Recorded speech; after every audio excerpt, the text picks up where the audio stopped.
Kids would rather learn than eat.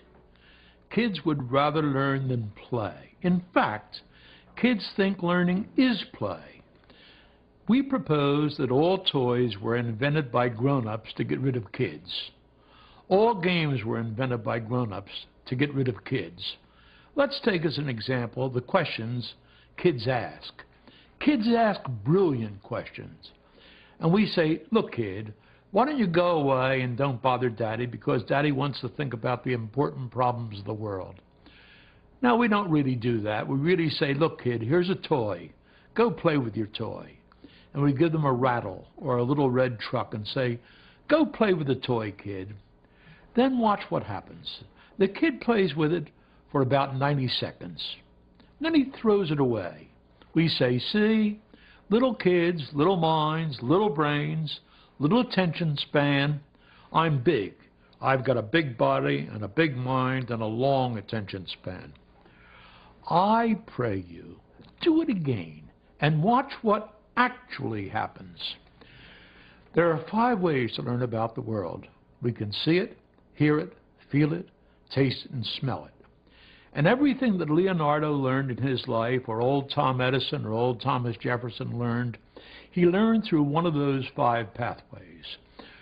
The entire back of the brain is made up of those 5 pathways.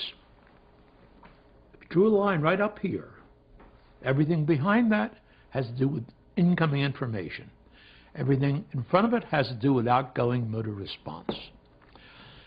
Now, give a kid something he hasn't seen before and watch what actually happens.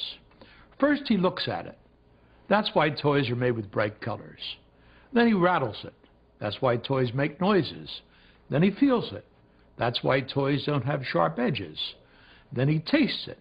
That's why toys are made with non-poisonous colors. And then, by gosh, he smells it.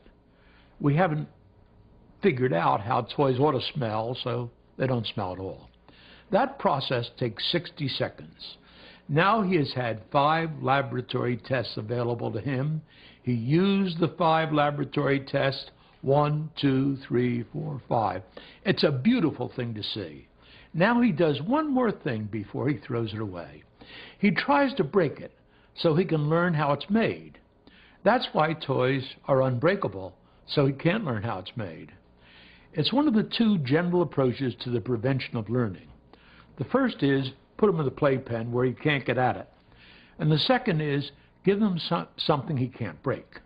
The whole process takes about 90 seconds. And he throws it away because there's nothing left to learn from it. We adults watch that superb demonstration and we use it to prove his inferiority. He's got a short attention span.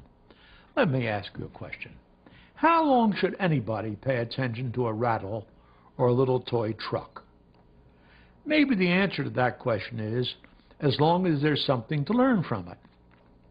And if that's true, every child I've seen does it better than any adult I've ever seen do it. Because children know learning is a survival skill.